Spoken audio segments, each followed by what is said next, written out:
welcome back. It's me, Miss Newman. I am back in my classroom, and I'm in your classroom at home to teach you about art. So, if you are new to our school, welcome. If you are returning, welcome back. I'm excited to have you here. So, even though we're learning online right now this quarter, we're still going to be doing art at home. So, you're going to need a few supplies. Some of these things you might already have at home. Some of these things you might need to run to the store to pick up. First of all, you're going to need some erasers and pencils. You probably want a pencil sharpener. You might also want to use some things, if you have them at home, like Sharpies or just pens to draw with sometimes work really well. We are going to do things with color, so you're going to want some colored pencils. Colored pencils work best for your age group because you can get those small details. You have enough hand strength and coordination to use colored pencils, and they're just a little bit better for your age group.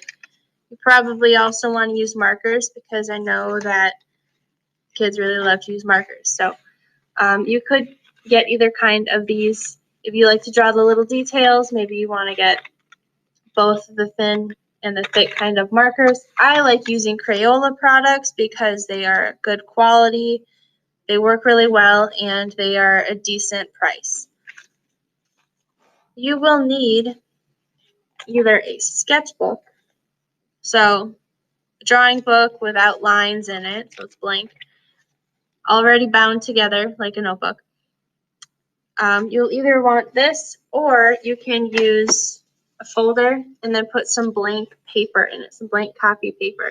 This paper is the same size as the sketchbook, 8.5 by 11 inches. So you want something large enough to work with that you can draw kind of big. I am not going to require you to use paint, but if you have paint at home, watercolor paints or some other kind of paint, and your parents or your family, whoever you're with right now, is going to allow you to work with paint or wants to work with you with paint or trust you to work on your own with paint, that is up to you. I will not require it, but if it's an option for you, go right ahead. I'm not going to demonstrate anything using paint because, like I said, it's not required. I will demonstrate using colors because we'll learn about proper coloring and using light and shade in coloring. Some of those things can apply to paint. If you want to be creative and make a nice little artwork using paint, great, go for it, up to you. If you want to use crayons, and you have these at home already, or you just really enjoy using them, I like to use crayons. You could do that too. Like I said, not a requirement. Like with the paint, if you want to use it, go for it. I will not demonstrate using this, but you can use it if you want. All right, so 3rd and 4th grade, start with you guys. You're going to learn this quarter about art around the world. So I am combining the first quarter, 3rd and 4th grade curriculum. You'll be learning about Middle Eastern art. So I drew a globe over here, and the star, if you can find it, the star is where the Middle East is on the planet. So we'll learn about Middle Eastern art. 4th grade, you already learned a little bit about some Middle Eastern art practices, artworks. We will learn some more stuff. So you will not be relearning anything. We're not redoing anything. We're learning some fresh new stuff.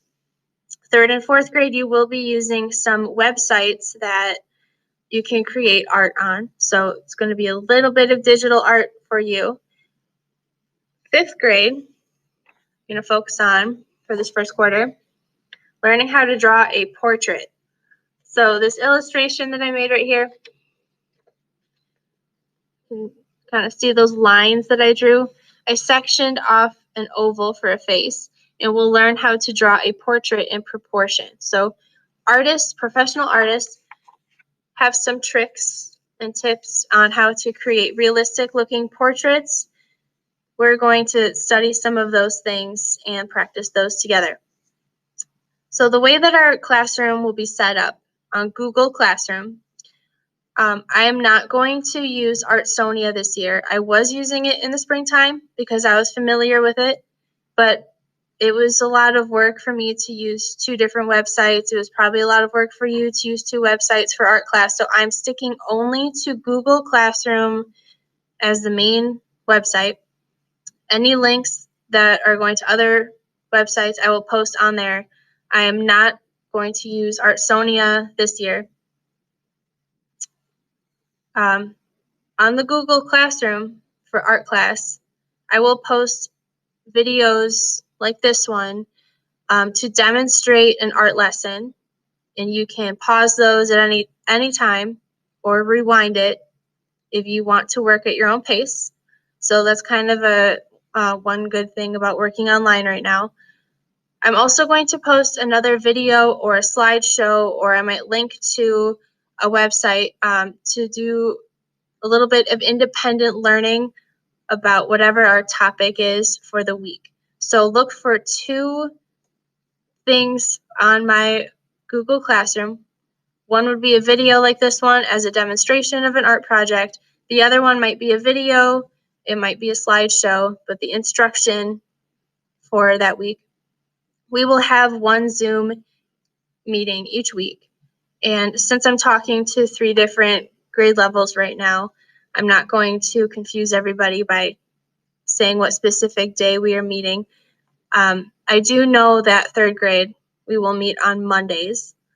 4th grade and 5th grade, we're going to have some different schedules, but you can find this information on my Google Classroom website. So look for that in the documents for the schedule, for the calendar, for my office hours. You can also find my contact information on Google Classroom. So if you want to say hello or have a question, you can reach out to me on my contact information on Google Classroom. I'm really excited to get started. I spent a lot of my time this summer planning what to do with you guys, finding some cool websites, getting some materials together, so we'll have a really fun interactive time learning about art online.